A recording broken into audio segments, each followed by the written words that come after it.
IISF 2025 menuju masa depan lestari dan keberlanjutan.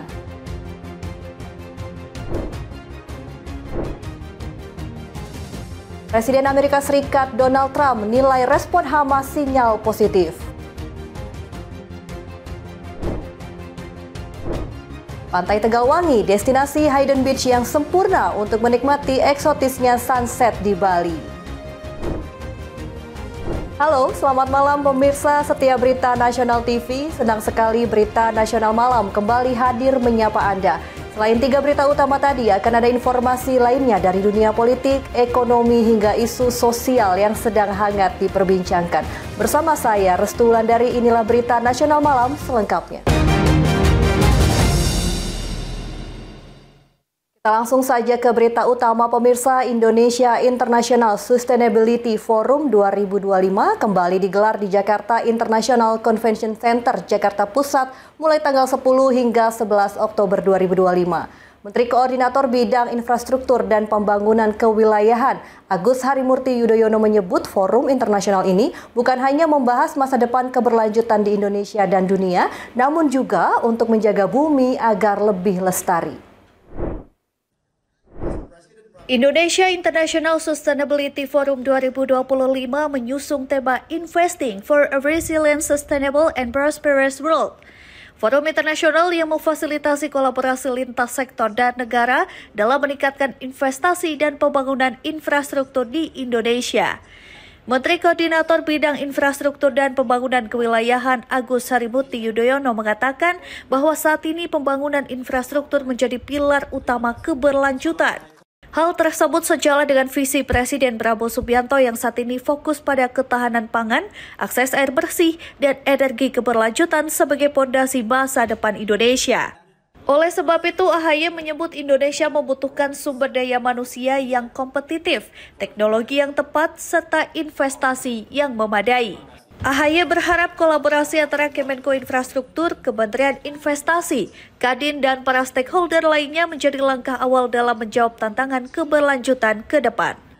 Hari ini kami dengan penuh semangat dan tentunya optimisme menghadirkan sebuah forum internasional, Indonesia International Sustainability Forum tahun 2025 yang menghadirkan berbagai kalangan, lintas profesi, lintas generasi, dan tentunya menghadirkan tamu-tamu mancanegara, baik dari korps diplomatik maupun dunia usaha. Kita berbicara masa depan dunia, bukan hanya Indonesia yang harus semakin berkelanjutan, bukan hanya kita ingin tumbuh ekonomi, memajukan dan mensejahterakan rakyat, tetapi juga bagaimana menjaga bumi agar tetap lestari untuk anak cucu kita.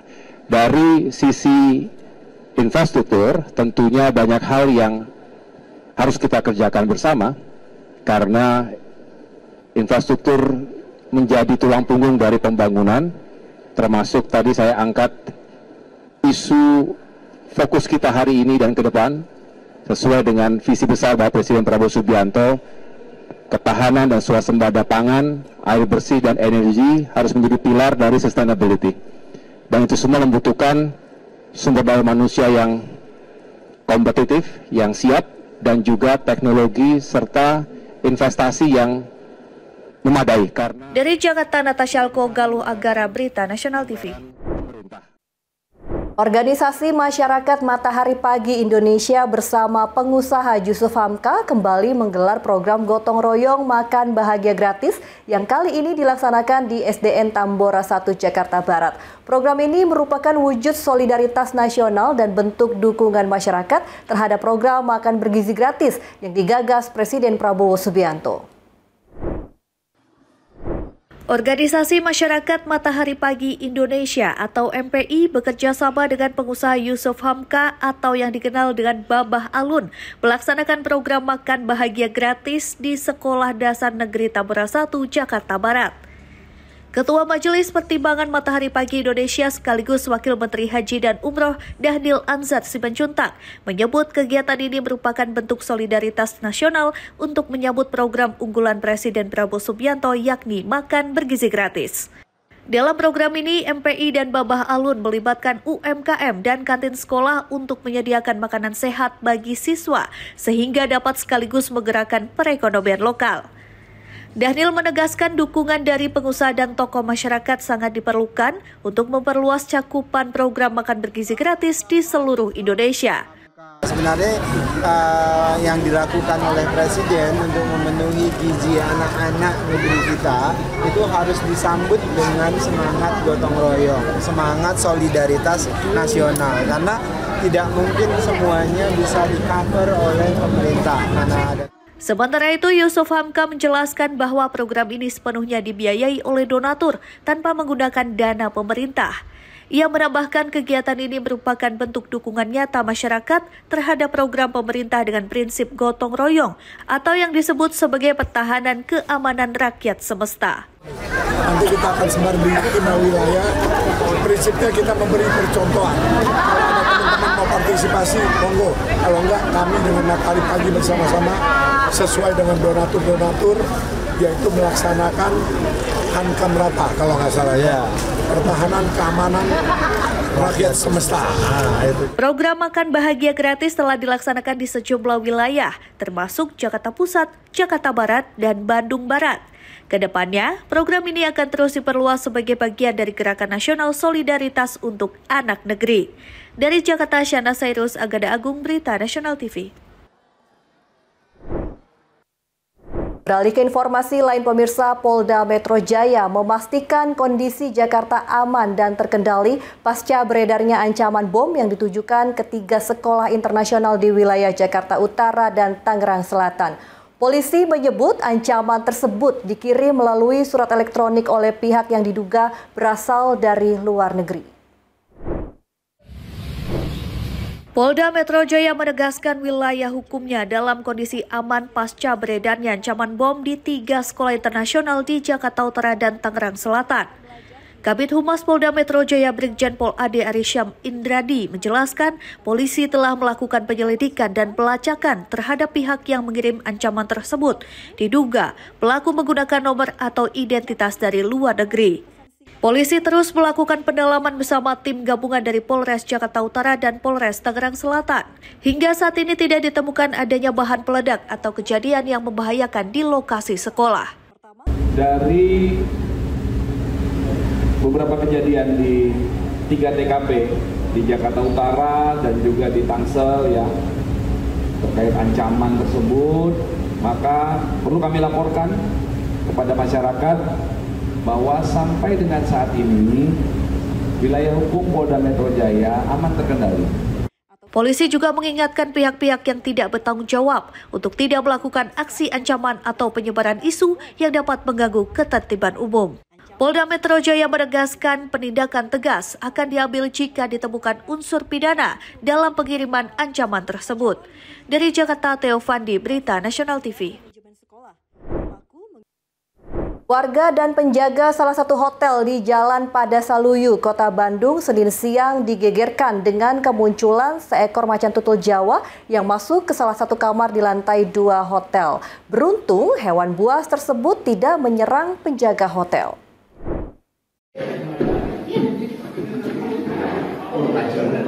Senin siang, seekor macan tutul Jawa tiba-tiba muncul dari lantai 2 dan masuk ke salah satu kamar hotel yang berada di kawasan Jalan Padasaluyu, Kota Bandung. Petugas pemadam kebakaran BBKSDA Jawa Barat dan kepolisian segera dikerahkan untuk mengevakuasi hewan tersebut. Proses evakuasi berlangsung selama 3 jam karena lokasi macan berada di lantai 2 dan sulit dijangkau. Petugas akhirnya berhasil menenangkan hewan buas itu dengan cara membius. Menurut Nasima, penjaga hotel, dirinya dikejutkan oleh kemunculan macan tutul saat hendak duduk di lobi hotel. Beruntung macan tersebut tidak menyerangnya. Kan saya lagi duduk di sini sofa, terus ada macannya turun dari lantai atas, terus masuk ke kamar 101 di bawah. Itu kondisi di sininya lagi sepi kan, cuma saya aja. Oh. Sementara itu, menurut Humas BBKSDA Jawa Barat Eri Mildranaya, macan tutul tersebut akan dibawa ke Lembang Park and Zoo untuk observasi awal sebelum direhabilitasi di Pusat Penyelamatan Satwa Cikananga atau PPSC di Sukabumi. Ada laporan dari masyarakat dan masuk laporan ke kami pukul 8 secara resmi ke call center, kemudian tapi kawan-kawan di seksi sudah mendapatkan itu lebih awal. Jadi tim WRU dari Seksi Konservasi 3 Bandung sudah meluncur lebih dulu, dan pada saat ini seperti disampaikan evakuasinya sudah dilakukan selama 3 jam. Kapolsek Sukasari Kompol Niwayan Mirasni mengatakan pihaknya langsung mendatangi lokasi setelah mendapat laporan dari penjaga hotel. Ia menyebut proses evakuasi memakan waktu lama karena lokasi sempit dan berada di lantai 2 bangunan hotel. Kemudian dari pihak kepolisian selanjutnya datang ke lokasi dan ternyata betul ditemukan 1 ekor macan di lantai 2. Hingga kini petugas masih menyelidiki asal-usul macan tutul tersebut dan memastikan kondisinya tetap sehat sebelum dipindahkan ke pusat rehabilitasi satwa. Dari Bandung, Jawa Barat, Tim Liputan Berita Nasional TV. Ke informasi dari mancanegara, pemirsa, Presiden Amerika Serikat Donald Trump menilai respon Hamas mengenai 20 poin proposal mengakhiri konflik Gaza sebagai sinyal positif.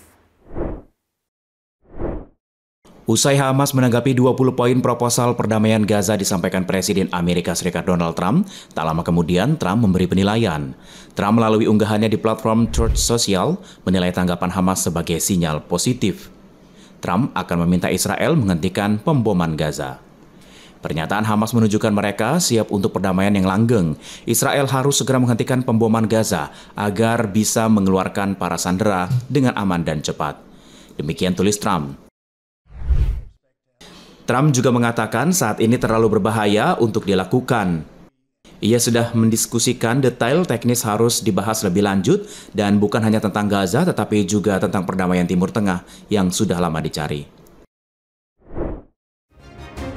Pemirsa, jangan kemana-mana karena informasi berita lainnya akan kami sajikan usai jeda berikut ini. Tetaplah bersama kami di Berita Nasional Malam.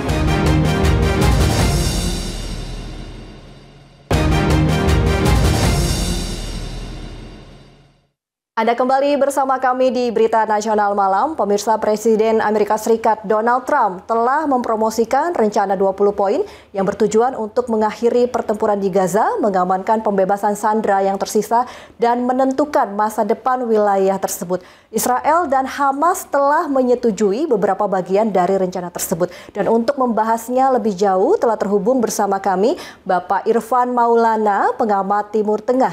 Halo, selamat malam Pak Irfan. Selamat malam. Selamat malam. Ini mau Pak atau Kang nih dipanggilnya nih Pak? Bas. Bebas ya. Oke, baik. Langsung saja Pak. Perihal 20 poin rencana perdamaian Gaza yang diajukan Trump dengan tujuan untuk mengakhiri pertempuran di Gaza hingga menentukan masa depan wilayah tersebut. Bagaimana tanggapan Pak Irfan sendiri selaku pengamat Timur Tengah terkait hal tersebut Pak? Pertama kita melihat 20 poin proposal Trump ini ibarat setitik sinar di lorong gelap yang panjang dan berdarah ya. Setelah 100 tahun lebih konflik Palestina sejak deklarasi Balfour tahun 1917 ketika Menteri Luar Negeri Inggris mendeklarasikan bolehnya orang-orang Yahudi diaspora untuk mencaplok menguasai tanah di Palestina. Sejak itulah konflik berdalah bertahun-tahun, terjadi ethnic cleansing, dan sekarang puncaknya genosida di Gaza yang telah menimbulkan korban puluhan ribu jiwa manusia tidak berdosa yang separuhnya perempuan dan anak-anak. Proposal Trump ini terlepas dari berbagai catatan kritik, ternyata alhamdulillah diterima beberapa poin penting baik oleh Hamas maupun Israel. Terutama poin terkait pertukaran sandera dan tawanan, gencatan senjata, pelucutan senjata Hamas, dan rencana penarikan tentara Israel dari wilayah pendudukan di Gaza. Dan dijadwalkan hari ini delegasi Hamas dan Israel akan bertemu secara tidak langsung di Mesir, diperantarai oleh diplomat Mesir diplomat Mesir, Qatar, Turki, dan Amerika Serikat. Kita harapkan dalam pertemuan yang akan dimulai hari ini tercapai kesepakatan mendasar, terutama penghentian agresi Israel, penghentian tindakan brutal yang terus-menerus membantai penduduk sipil di Gaza, kemudian diikuti oleh pertukaran sandera dan tawanan, diikuti dengan pelucutan senjata Hamas dan penarikan total tentara Israel, serta pembentukan pemerintahan transisi. Oke, baik. Terkait transisi tersebut itu kan nanti akan dibentuk dan dipimpin Trump juga bersama sejumlah kepala negara lain. Nah, menurut Bapak apakah ini akan menguntungkan Palestina atau tidak? Mengingat Trump sendiri juga kan diketahui berpihak pada Israel ya. Koreksi jika salah saya, Pak. Betul, bahwa pemerintahan Trump ini mungkin pemerintahan Amerika paling pro-Israel sepanjang sejarah pemerintahan Amerika. Tetapi genosida yang terjadi di Gaza ini sudah sedemikian rupa membuka mata dunia dan menyebabkan kemarahan dunia ya. Sehingga mendorong berbagai negara sekutu Amerika dan Israel sendiri akhirnya menyetujui solusi two-state solution ya yang diusulkan oleh Saudi Arabia dan negara-negara Arab, kemudian didukung oleh Emmanuel Macron, Presiden Prancis, yang kemudian puncaknya kemarin pada sidang umum 80 tahun PBB, 157 negara declare mendukung two-state solution. Sementara ini Israel dan sejumlah negara menolak, termasuk Amerika Serikat. Tapi kan desakan global ini sedemikian rupa yang diikuti oleh pandangan publik opini dunia. Bahkan di Amerika Serikat sendiri, survei-survei terkini di Amerika menunjukkan bahwa opini publik Amerika semakin kritis mengecam Israel. Bahkan hari Senin kemarin, The Washington Post itu merilis survei terkini bahwa 60% warga Yahudi Amerika sendiri menilai Israel melakukan kejahatan perang. Dan 40% menilai Israel melakukan genosida. Jumlah sentimen negatif ini lebih tinggi lagi di kalangan warga Amerika non-Yahudi. Intinya bahwa publik Amerika sendiri makin kesini makin keras mengecam tindakan brutal Israel, termasuk di kalangan pendukung Donald Trump sendiri ya, kalangan konservatif pendukung Partai Republik dan evangelikal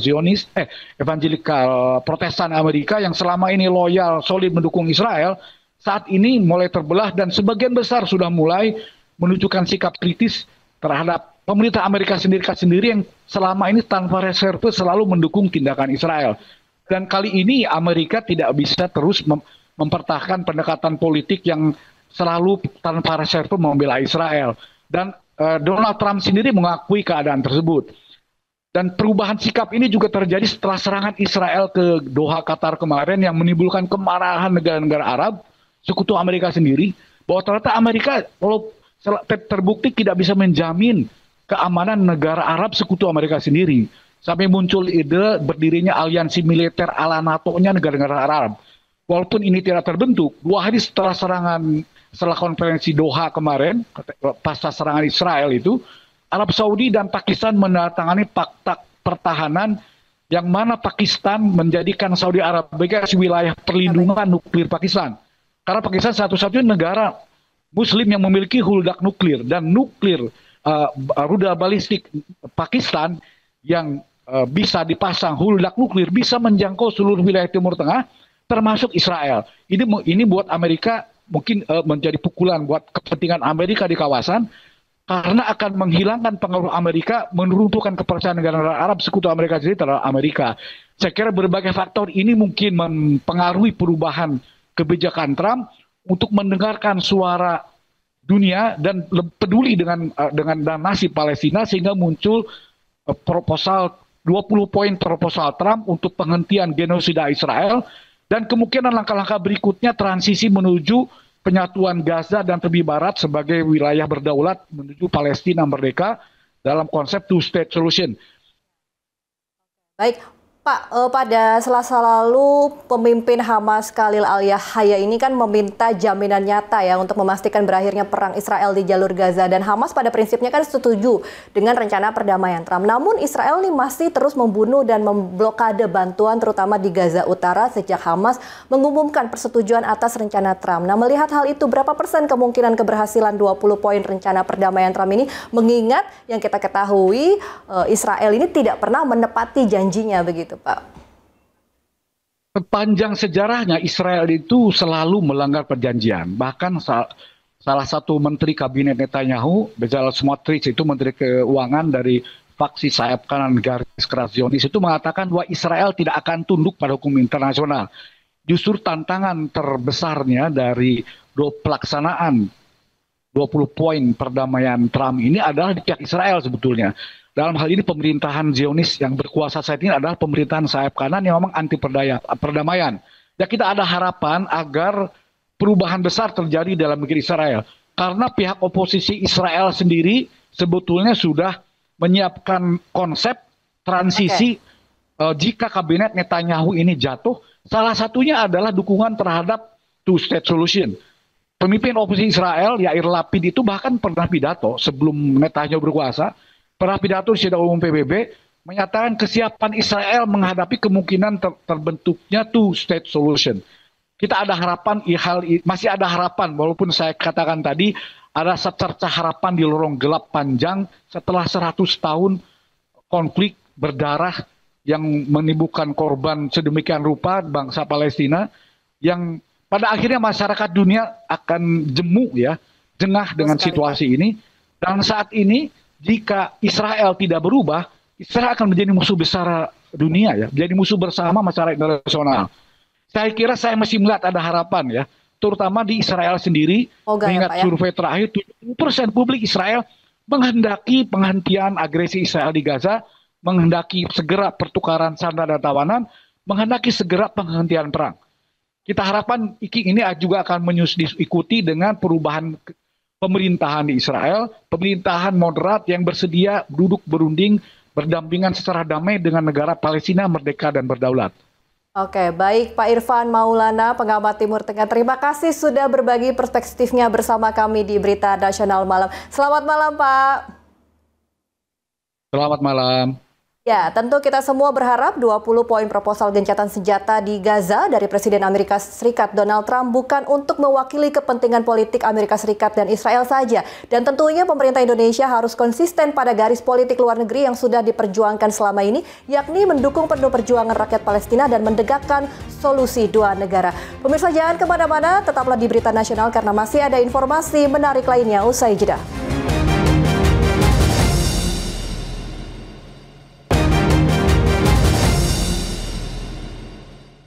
Anda kembali bersama kami di Berita Nasional Malam. Pemirsa, surganya tempat wisata terbaik di tanah air, Pulau Dewata Bali, seakan tidak pernah kehabisan menawarkan berbagai destinasi wisata menarik.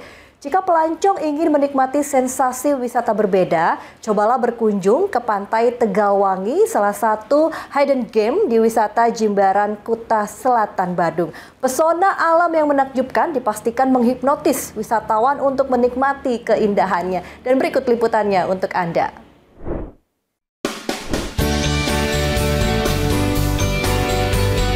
Berlibur ke Bali tidak melulu harus ke Kuta, Canggu, atau Ubud. Sebagian besar pelancong justru lebih tertarik berkunjung ke sejumlah destinasi yang jarang terjamah turis. Salah satunya adalah Pantai Tegalwangi, hidden gem di kawasan pesisir Jimbaran, Kuta Selatan, Badung. Tempatnya yang terpencil dengan akses transportasi yang masih sangat minim, membuat Pantai Tegalwangi menawarkan tempat wisata yang cocok bagi penikmat suasana tenang. Tidak mengherankan jika wisatawan mancanegara menjuluki Pantai Tegalwangi dengan sebutan Jimbaran Hidden Beach. Berada cukup tersembunyi karena tertutup banyak batu karang berukuran besar, membuat suasana Pantai Tegalwangi cenderung sepi. Wisatawan yang datang ke destinasi ini biasanya melakukan relaksasi atau sekadar melarikan diri dari hiruk-pikuk perkotaan. Selain memandangi pantai yang cantik, berbagai aktivitas wisata air juga bisa dilakukan di tempat ini. Berselancar mulai dari pagi hingga siang hari bisa jadi pilihan, terutama saat gulungan ombak membentuk terowongan sedang tinggi-tingginya. Saat senja menjelang, bermain stand up paddle mungkin jadi pilihan terbaik untuk menantikan sunset. Pemandangan eksotis menampilkan perpaduan pantai dengan tebing tinggi, cekungan kecil menyerupai kolam mini, dan batu-batu besar, membuat destinasi ini sangat cocok dijadikan spot wisata selfie saat menikmati matahari terbenam. Iya, betul. Ini luar biasa. Ya, ini tahunnya nih dari mana nih Bu? Cuma nyoba-nyoba aja sih. Cuma nyoba-nyoba aja, ngikutin sign, terus kok pasan ada ketemu tempat ini gitu di paling ujung gitu. Iya. Kebetulan di sini kan tebing, biasanya kalau tempat-tempat lain itu langsung pantai itu. Nah di sini tebing, terus sunsetnya juga langsung kelihatan, nggak ada kehalang apapun. Sekalian juga lihat pantainya juga langsung plong gitu kan. Jadi saya suka sih di sini. Menikmati sunset dengan sempurna dari Infinity Pool juga dapat dinikmati dari salah satu akomodasi wisata di tempat ini. Para traveler bisa menikmati matahari terbenam sambil berenang dari kolam yang berada di puncak tebing sambil menyaksikan dramatisnya pemandangan Samudra Hindia. Keindahan pesisir yang berkilauan dari tebing-tebing besar, serta suasana yang syahdu yang jauh dari keramaian, membuat momen liburan ke Bali dipastikan tidak akan terlupakan. Dari Bali, Tim Liputan Berita Nasional TV.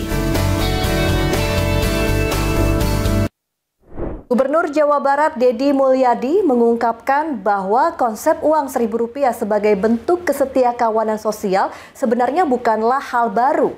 Hal itu disampaikannya saat mengisi kuliah umum di kampus Universitas Islam Internasional Indonesia atau UIII di kawasan Sukmajaya, Kota Depok. Uang donasi Rp1.000 per hari yang dinamakan Gerakan Sehari Seribu atau Gazibu adalah adopsi dari nilai-nilai budaya lama seperti jimpitan atau tradisi gotong royong masyarakat.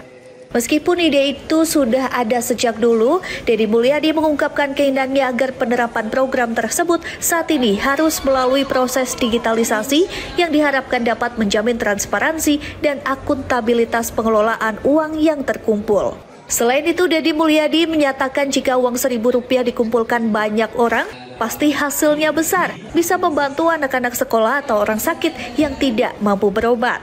Keragam nama, begitu saya menyampaikan itu hari ini kan pada muncul tuh orang memposting. Di Tasik saya sudah lama Pak, di Garut sudah lama, di Subang sudah lama. Artinya bahwa itu sebuah tradisi yang sudah berkembang. Program ini dituangkan dalam surat edaran gubernur yang bertujuan untuk memperkuat pemenuhan hak dasar masyarakat di bidang pendidikan dan kesehatan. Deddy Mulyadi juga pernah menjelaskan bahwa uang terkumpul tidak akan masuk ke kas daerah, melainkan dikelola secara terpisah dengan laporan kepada seluruh penyumbang. Dari Depok, Jawa Barat, Tim Liputan Berita Nasional TV. Demikian Berita Nasional Malam telah menemani Anda. Saya Restu Wulandari beserta kru yang bertugas pamit undur diri. Selamat malam dan selamat beristirahat. Sampai jumpa.